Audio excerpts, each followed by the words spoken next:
to insha Allahu ga wani sirrin juyo da hankalin wanda ya guje ka, wanda ya zamana kuna cikin wani ma'amala da shi sai ya zo ya juya maka baya.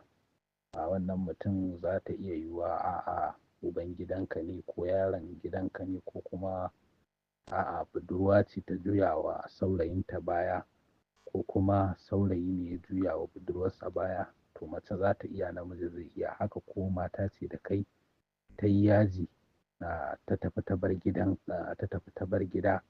Insha Allahu wannan ba sai an je biko ba, ko kaɗan kan kakka kira ta a waya, kakka yi wani abun nan in dai ka tabbatar ba ka da laifi. In kuma kana da laifi to ka yi ƙoƙarin gyara wannan laifin naka.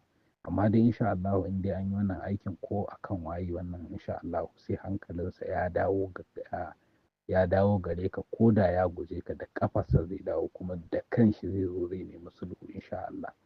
Wannan kamar yadda na yi magana, mace za ta iya yi wa namiji, namiji zai iya yi ma mace, duka kowane ɓangare akan kowanne lamari. Duk wani wanda ya zamana ya kasance kuna ma'amala da shi kuma sai ya guje ka, ya daina ma'amala da kai kuma kana so ya dawo ku ci gaba da ma'amala tare, to insha Allahu kamar yadda kuka ji dai mun yi bayani to ga yadda za a yi, amma a ji tsoron Allah.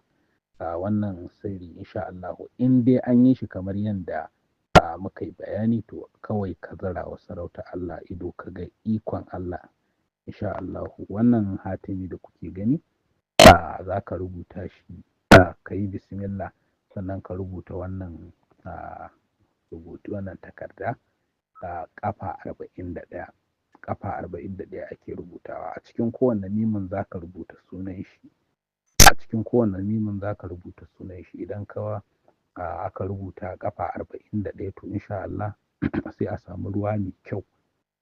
Idan aka samu ruwa mai kyau sai a wanke wannan rubutun. In aka wanke wannan rubutun sai a zo a kalli gabas. In aka kalli gabas a yi bismillah a shanye wannan ruwan.